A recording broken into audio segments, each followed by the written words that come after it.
nama aku Aisyah. Sekarang aku akan menjelaskan tentang sengketa Selat Malaka. Jadi, Selat Malaka adalah jalur pelayaran sepanjang 805 km yang menghubungkan Samudra Hindia dan Laut Selatan Tiongkok. Secara geografis, selat ini dikelilingi oleh 3 negara pantai, Indonesia, Malaysia, dan Singapura.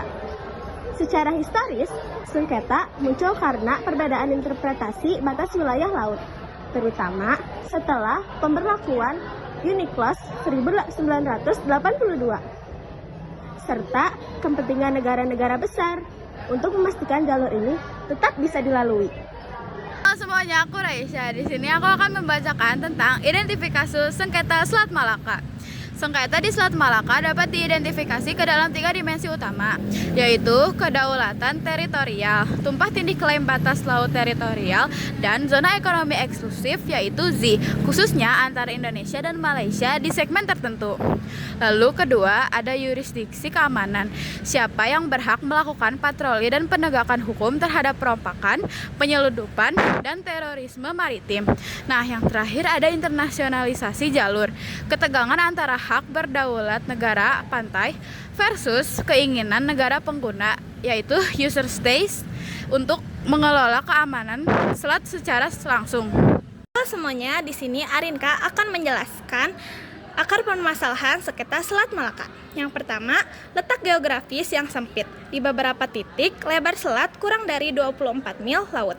Berdasarkan UNCLOS, jika dua negara berhadapan dengan jarak kurang dari 24 mil, batas ditarik berdasarkan garis tengah media line.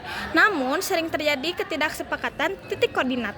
Yang kedua, ada warisan kolonial, perjanjian lama, seperti Traktat London 1824 antara Inggris dan Belanda, meninggalkan garis batas yang tidak sinkron dengan hukum laut modern. Yang ketiga, ada definisi status selat. Adanya perdebatan apakah selat ini adalah laut teritorial sepenuhnya milik negara, pantai, atau selat internasional, di mana kapal asing memiliki hak transit tanpa hambatan. Nah, sekarang aku akan menjelaskan tentang kepentingan di balik sengketa. Yang pertama ada pihak negara pantai, Indonesia, Malaysia, dan Singapura. Kepentingan utamanya adalah menjaga kedaulatan sumber daya alam, perikanan, atau migas, dan memungut jasa layanan navigasi. Yang kedua ada Tiongkok. Kepentingannya adalah Malaka Dilema. Tiongkok sangat bergantung pada selat ini untuk impor energi. 80% minyak mereka lewat dari sini. Mereka ingin memastikan jalur tidak diblokade. Yang ketiga ada Amerika Serikat. Kepentingannya adalah kepentingan militer dan perdagangan global untuk memastikan armada perangnya bisa melintas dengan bebas demi stabilitas kawasan Indo-Pasifik. Yang terakhir ada Jepang dan Korea. Kepentingannya adalah jalur utama distribusi, logistik, dan ekspor-impor barang manufaktur. Nah, di sini aku akan menjelaskan tentang mekanisme penyelesaian sengketa Selat Malaka. Sejauh ini, para pihak menghindari jalur litigasi internasional seperti Mahkamah Internasional dan lebih memilih pendekatan kooperatif, yaitu yang pertama ada Malsindo dan Malaka Strait Patrol, yaitu MSP. Kerjasama patroli terkoordinasi di antara Indonesia, Malaysia, Singapura, dan kemudian Thailand untuk menjaga keamanan tanpa melanggar kedaulatan masing-masing. Lalu kedua ada Trilateral Coordinate Patrol, patroli laut dan udara Ice in the Sky yang melibatkan militer ketiga negara secara rutin. Lalu yang ketiga ada kooperatif mekanisme, wadah dialog di bawah naungan IMO, yaitu International Maritime Organization, yang mempertemukan negara pantai dan negara pengguna untuk mendanai keselamatan navigasi. Nah, lalu yang terakhir diplomasi bilateral, yaitu perundingan teknis penetapan batas maritim yang masih terus berjalan antara Indonesia dan Malaysia, yaitu tim teknis penetapan batas wilayah. Nah, di sini aku akan menjelaskan dampak bagi Indonesia dan hubungan luar negeri. Bagi Indonesianya, tantangan kedaulatan, pelanggaran wilayah oleh kapal nelayan atau patroli asing sering memicu ketegangan publik dan sentimen nasionalisme. Terus ada beban ekonomi keamanan. Indonesia harus mengalokasikan anggaran besar untuk memantau wilayah laut yang sangat luas demi memenuhi standar keamanan internasional. Selanjutnya ada potensi ekonomi. Jika dikelola dengan baik seperti jasa pemanduan kapal, Indonesia bisa mendapatkan keuntungan ekonomi yang signifikan. signifikan. Selanjutnya, bagi hubungan luar negeri, ujian soliditas ASEAN. Sengketa ini menjadi tolok ukur sejauh mana negara-negara ASEAN bisa menyelesaikan masalah internal tanpa intervensi kekuatan besar. Yang kedua, ada posisi tawar maritim. Keberhasilan Indonesia menjaga Selat Malaka meningkatkan reputasi Indonesia sebagai poros maritim dunia. Yang ketiga, ada ketegangan dengan negara pengguna. Ketidakmampuan menjaga keamanan dapat memberi alasan bagi negara luar, seperti AS atau Tiongkok, untuk menempatkan militer mereka di sana yang justru akan meningkatkan eskalasi konflik di kawasan. Assalamualaikum warahmatullahi wabarakatuh. Perkenalkan, nama saya Jaki Kaisan Setiadi dari kelas 8G. Di sini saya akan mewawancarai salah satu guru dari SMP Negeri 14 Kota Bandung, yaitu Bu Wati. Apa yang Anda ketahui kasus sengketa Selat Malaka?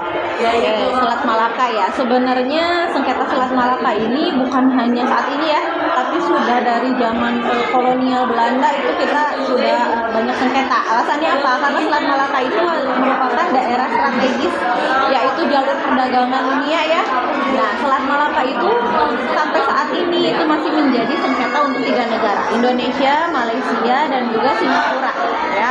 Kenapa? Karena tadi disebutkan karena sampai saat ini Selat Malaka itu adalah jalur yang sangat strategis untuk perdagangan.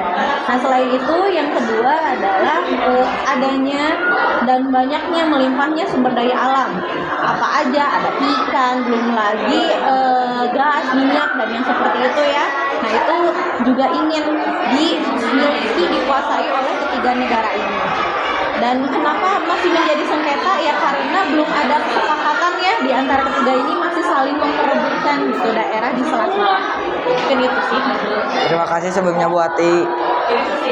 Sekian saja mewawancarai guru dari SMP 14 Kota Bandung. Wassalamualaikum warahmatullahi wabarakatuh. Assalamualaikum warahmatullahi wabarakatuh. Waalaikumsalam warahmatullahi wabarakatuh. Perkenalkan, nama saya Muhammad Fadil dari kelas 8G. Di sini saya akan mewawancarai salah satu guru di SMPN 14 Kota Bandung. Menurut Bapak, apa dampak kasus dari sengketa Selat Malaka bagi Indonesia? Kita bisa lihat dampaknya dari beberapa faktor. Yang pertama, kita lihat dari faktor ekonomi, dampaknya akan besar karena Selat Malaka ini termasuk selat yang sibuk untuk perdagangan internasional. Sehingga ketika Selat Malaka ini jatuh ke tangan negara lain, maka dampak ekonominya akan terasa. Itu yang pertama. Yang kedua adalah secara geopolitik. Secara geopolitik, Selat Malaka ini termasuk selat yang bisa mempercepat perjalanan perdagangan di internasional. Maka dari itu pasti tentu saja akan banyak negara yang menginginkan selat tersebut diklaim. Kemudian yang ketiga adalah berkaitan berdasarkan pada politik. Kita negara yang besar, kedaulatan kita adalah kedaulatan Indonesia, sehingga kekuasaan kita itu harus bisa diperlihatkan dengan cara menegaskan bahwa Selat Malaka itu adalah milik Indonesia. Caranya tentu saja dengan memperketat penjagaan oleh Maritim Angkatan Laut, kemudian juga melakukan berbagai klaim secara internasional, entah itu menggunakan mahkamah internasional atau menggunakan perjanjian-perjanjian lain yang menguntungkan tentu saja bagi kepentingan negara Indonesia. Itu mungkin faktornya. Terima kasih. Terima kasih banyak, Pak. Sama-sama. Sekian dari wawancara kami.